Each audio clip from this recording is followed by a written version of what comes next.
पाताळ लोकातील महिषी राजाला मारून तो स्वतः महिषीचा राजा झाला.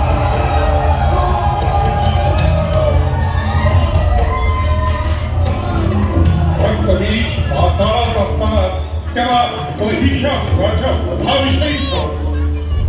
महिषासुराचा वध एका शक्तिशाली महाकाय देवीनं केल्याचं समजतात तो वेडा पिसाच झाला आणि त्या देवीचा वेड्यासारखा सगळीकडे शोध घेऊ लागला.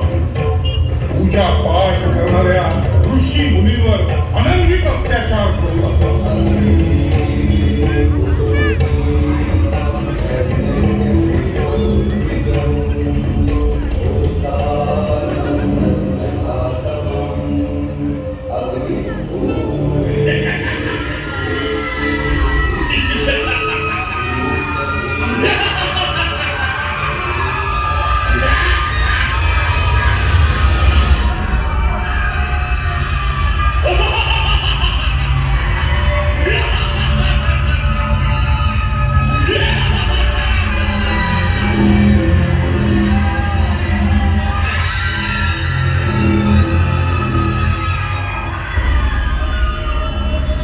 एकीकडे रक्तबीजचा हा हाहाकार सुरू होता. महर्षी कश्यपांचे पुत्र शुंभ आणि निशुंभ ब्रह्मदेवाच्या तपस्येत लीन होते. ओम ब्रह्मदेवाय नमः. ओम ब्रह्मदेवाय नमः. ओम ब्रह्मदेवाय नमः. ओम ब्रह्मदेवाय नमः. त्यांची ही साधना खास आयुष्यमान भव. तर आम्ही कोणालाच आहोत भगवान. आम्हाला अमर व्हायचंय आणि त्याच वरदान प्राप्तीसाठी तुमची साधना केली.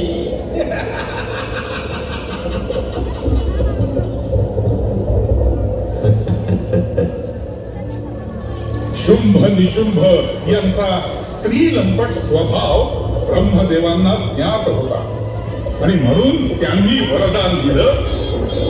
केवळ एक आदिशक्ती तुमचा वध करू शकेल.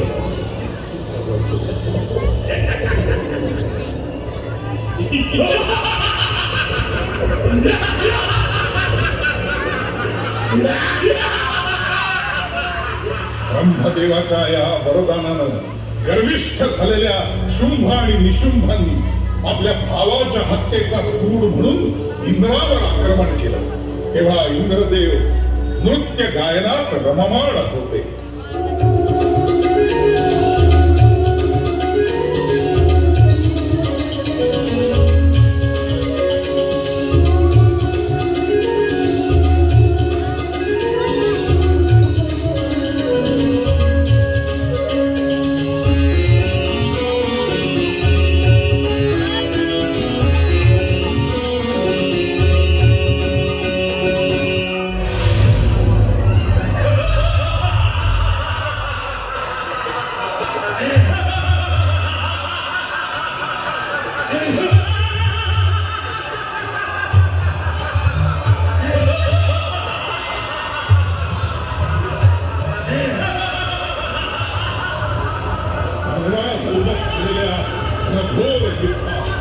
शुंभ निशुंभ यांचा पराभव होत असताना रक्तबीज त्यांच्या मदतीला. रक्तबीजाची वीरता बघून शुंभ निशुंभ त्याच्याकडे आकर्षित झाले आणि स्वतःहून त्याचं सेनापतिपद त्यांनी स्वीकारलं. सोबतच स्वर्गातून अंतर्धान पावलेल्या सर्व देवांचा मार्ग गाठण्यासाठी आपल्या अत्यंत विश्वासू अशा दोन चंड मुंड राक्षसांना त्यांच्या शोधासाठी पाठवलं.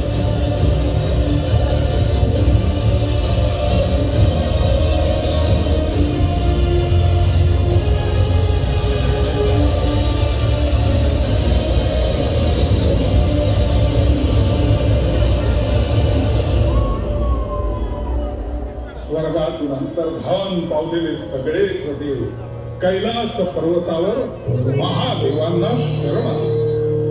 त्यावेळी भगवान महादेव त्यांच्या साधनेत अखंड बुडाले होते.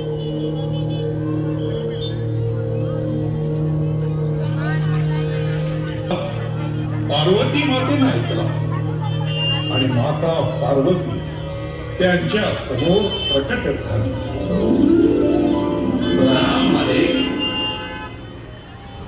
प्रणाम. समस्त देवगण आज कैलासावर अवतरले.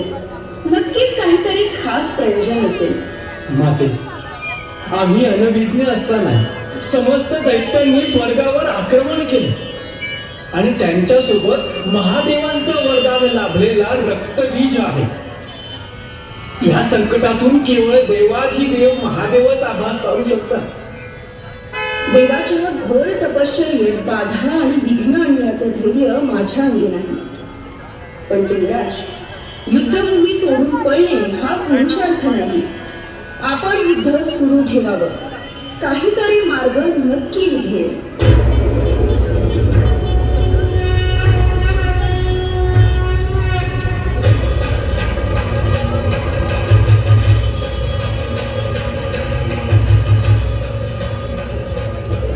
देवांच्या मागावर असणाऱ्या चंडमुंड दैत्यांची लालची नजर पार्वती मातेच्या सौंदर्यावर. त्यांनी मातेच्या सौंदर्याचं वर्णन त्यांच्या कन्याला म्हणजे शुंभ निशुंभ यांना जाऊन सांगितलं.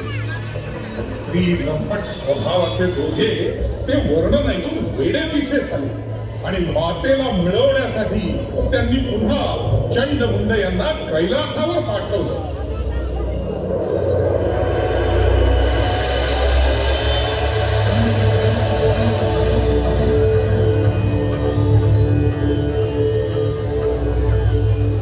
अतिसुंदर रूपवान ललने, आम्ही तुलाच आमच्या सोबत स्वर्गात यायची विनंती करायला आलो. हे सुंदरी, आमच्या सोबत सर. आमचे स्वामी शुंभ निशुंभ यांना खुश कर. ते तुला स्वर्गाची राणी करतील. आणि तसही इथे या भणंग गोसाव्या सोबत राहण्यात काय हशी. तुमच्या वाणीला आवर घाला, अन्यथा काय सुंदरी?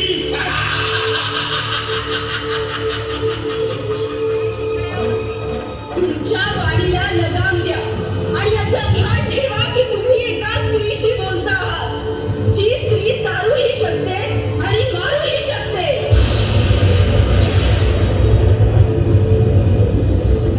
पार्वती मातेला त्यांनी हा प्रस्ताव दिला. सोबत अश्ली असभ्य भाषेत मातेसोबत बोलू लागले. मातेचा क्रोध अनावर झाला. उग्र रूप धारण करून तिने चंडमुंडांचा वध केला. त्या रूपाचं नाव झालं चामुंडा. पण पार्वती मातेचा झालेला अपमान दुर्गा मातेला सहन झाला. भगवान महादेवांच्या हलाहलाचा आवाज पार्वती माते विसावला. पार्वती माते प्रकट झाली. महाकाली.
संहारकं श्यामवर्णधारणं दैत्यवंशनाशकं विनाशकं विनाशकं काली संहारकं श्यामवर्णधारणं दैत्यवंशनाशकं विनाशकं विनाशकं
मातेनं धारण केलेल्या या रौद्र रूपानं अवघी वसुंधरा भयभीत झाली.